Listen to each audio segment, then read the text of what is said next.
To learn about the off-grid lifestyle and to be inspired to live your dreams, click subscribe so you don't miss anything. Hit the bell notification. Before I get into this video, I got an important message for every YouTube watcher at the end of this video. This is vitally important if you want to continue to watch YouTube at all. Also at the end of the video, I want to show you something that I got that I'm very proud of. So I'm pretty sure that this video is going to make many of my subscribers very upset, but I don't know what other options I have. I got to do something. So I've said in many videos that our yard basically has a strip through it in between a wood line. And just so you know, that is not my power line. That is just the power line that runs through my property, which made the price of the property very cheap. So yes, I have solar panels, which I just showed you. But anyway, as you can see here, the camera is going to shade me out, but you should be able to see that the sun is coming up over the tree line. See, it's right in the trees. Now in the springtime, when there's leaves on that, it really shades our property. So the only place we can put a garden and our solar panels is here. And so that only gives me a few hours a day of sunshine. During the winter, it's not very much at all. It's from like 11 o'clock to about 2:30, 3 o'clock is all I can get sunshine here. And you can see right now, it's probably 9-ish o'clock, and you can see that the solar panels are shaded. Now, I try to move the solar panels around as much as possible, and I've actually considered putting them on top of the camper here. I'll have to build a frame to do that. But it's still going to be quite shaded a good portion of the day. Our garden has the same problem. The garden sits right behind the solar panels. Now, of course, we'd like to have a bigger garden and we would like to expand it, but we just can't. Not only does it rise here, but it also sets over here. And this, in my opinion, can be used for so much more. This really isn't used for much. As a matter of fact, when you get back here, it's hard, you can't even get through it. Carolyn cleaned some of this up, but as you can see, it's just cedar trees and forestation, and you can't get through it, and pretty soon you'll get into where thorn bushes, and then when you really get back here, you'll see garbage, you'll see tires. This used to be property. You can tell it was property. They had a burn barrel back here and just different things. It showed that this has just recently grown up. As a matter of fact, Google Streets, if you look up this property line, which I'm not going to tell you where it's at so you can look it up, you can see that this was cleared out in 2009 for the most part. We went back and forth on how are we going to get the garden to grow, and what are we going to do with this piece of property. This is useless to us. We can't use it. This has no purpose here. It's just in the way. Our only option is I think we're going to have to clear it out. Almost kind of at an angle is what I'm thinking, is where we're going to have to clear it out. So like this cedar tree, just maybe like a dozen trees are going to have to be cut out. Now, I've said in the past that cedar trees are really good for building materials.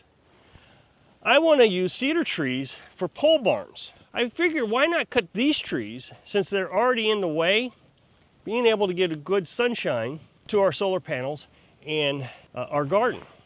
Now, I know as soon as I say I'm going to cut these down, I'm going to get a lot of people that are going to tell me that I'm hurting the environment.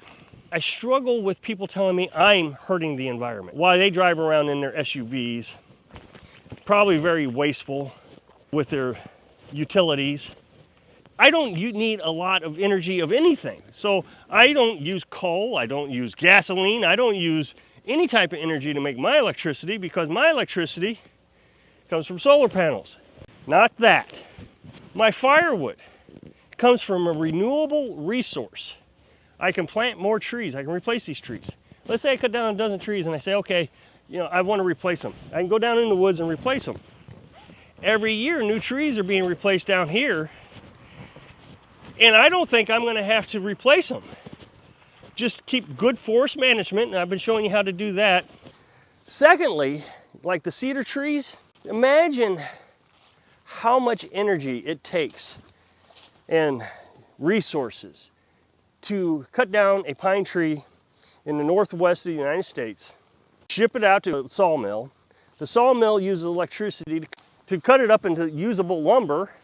Then they ship it out to the store. Then you drive out to the store, you buy the lumber, you should bring it home. Now all that energy and resources that had to be used so I can make a pole barn, or I can simply cut down a cedar tree like this one. Cedar trees are really good for pole barns because they don't rot very easy. So today's project is I gotta clear some of this out before spring. If I wait too long, the copperheads are gonna come back out here and I won't be able to get back in here to do anything.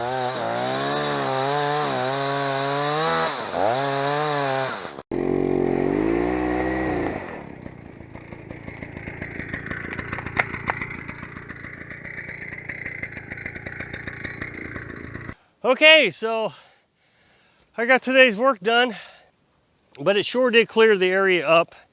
I got 4 barn poles. So here's the solar panels down here. So the only thing that's hiding the sun now is the camper. So you can see that now we got a straight path of sun there. And the same for the garden. I don't know if we'll have to go any further back, but here's my thinking. Save what we can. And if I got to go further back, then as summer progresses, I can just cut one tree down at a time, and I don't have to worry about the copperheads because it's already cleared out of here. Okay, I thought I'd sit on my porch and talk to you about a couple things, because earlier I said I'd like for you to stick to the end of the video, and I wanted to talk to you about something I got and something YouTube's doing that we all need to be aware of. Okay, so a few days ago, I told you to go check out Zachary's webpage. He's selling heirloom seeds from Heritage Heirlooms. I gave you the web page, and a lot of you apparently went there and checked them out. I guess a lot of you bought some. Well, I received mine in the mail today, and Carolyn is very excited about it. She opened them up and looked at them, and there's instructions on each package of seed on how to plant them. There's like 42 packages. I don't know if it's by weight or, you know, how many they put in there. I don't know if you would get 42 and I get a different count, but whatever the case is. They're heirlooms, so you can always save the seeds from your best producing plant and replant them again next year. I looked it up. You can also freeze these. You have to look it up yourself. I'm not going to give you the instructions. But there's instructions online how to long-term preserve the seeds. So Carolyn's very excited, so I'm glad she's gotten these. A special thank you to Heritage Heirlooms for giving me an opportunity to shout you out. Okay, on to another matter that has been plaguing me for a while. I couldn't figure out what was going on until now. I know I've been losing a lot of subscribers, and one of the reasons I thought I was losing subscribers was I was done with the tiny house. I got a lot of people commenting that they were going to unsubscribe because we're done with the tiny house, and you know, they didn't know where my channel was going to go.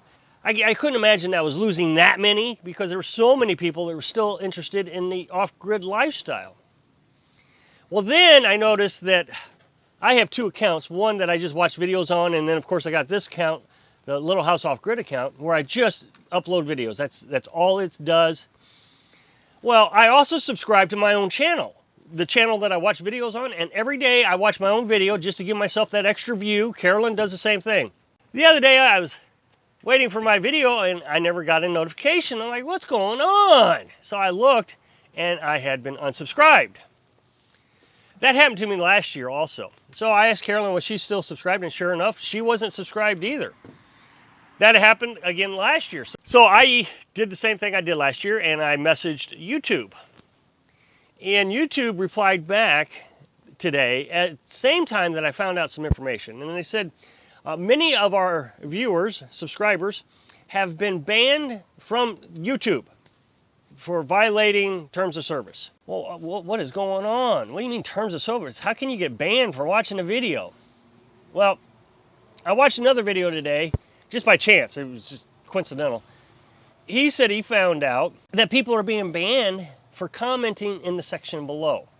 And they're saying things that I guess are violating the terms of service. We can all conspiracy theory about what it is. And I don't get into politics at all on my channel. I just try not to. Because my channel is about getting away from politics. My channel is about finding your happiness and your freedom away from everybody. Go out there and find it. And so here's my suggestion to you so you don't get banned. I know a lot of people say I need to go to a different platform, Parler and different things, but here's the thing. I spent 4 years trying to build this channel. I know other people who went over to Parler and their performance died. Nobody followed them. So I'm going to stick here, and we're just going to use the system to hide from the system. We're going to find our freedom right here. You, me, Carolyn, all of us. We're going to find our freedom. We're going to learn how to live free, away from all the junk that is going on in the world. And we're going to be happy using their system. So stay away from the controversial subjects. You know, if you're going to put something political down in the comment section, somebody's going to get mad and they're going to report you. And if you happen to be on the wrong side of the fence and you get banned, well, what good did that do you? When we all could be learning how to be happy and be free and fighting the system by using the system.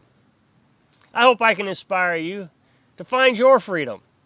Thanks for watching.